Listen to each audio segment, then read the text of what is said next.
नाज़रीन, आपको breaking news से आगाह करें कि रहीम यार खान में तूफानी बारिश के दौरान मेगा सीवरेज लाइन बैठने से एक फैमिली गाड़ी समेत जमीन दोज हो गई।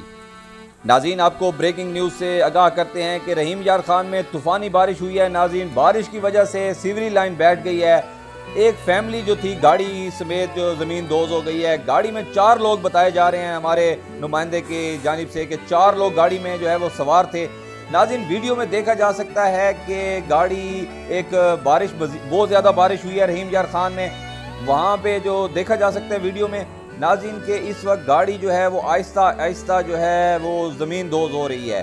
सीवरेज लाइन फटी है, गाड़ी को पता नहीं चला और गाड़ी का जो ड्राइवर था उसको बिल्कुल समझ नहीं आई, रोड फटा और गाड़ी ज़मीन के अंदर चली गई है। बड़ी गाड़ी है लेकिन इतना बड़ा जो है वो सीवरेज लाइन का जो वो नीचे गटर था उसमें गाड़ी आहिस्ता आहिस्ता जा रही है नाज़रीन। और अभी तक जो जहाँ तक देखा जा सकता है कि गाड़ी मुकम्मल तौर पर ज़मीन दोज हो गई। उसके बाद जो है वो अमला मदद को पहुंचा है, क्रेन पहुंची है लेकिन उसको निकालने के लिए जो है वो कोशिश जारी है।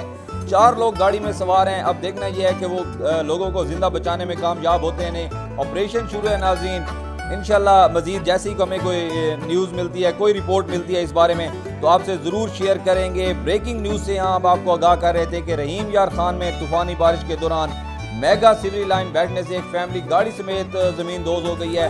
नाज़रीन, वहाँ पे लोग इस्तग़फ़ार कर रहे थे, लोग मदद के लिए बुला रहे थे क्योंकि वो अभी तक अंदाज़ा नहीं लगाया जा रहा था कि ये सीवरेज लाइन नीचे से कितनी गहरी है। क्योंकि आप देख सकते हैं वीडियो में नाज़रीन साफ नज़र आ रहा है कि पूरी गाड़ी सीवरेज लाइन में चली गई है।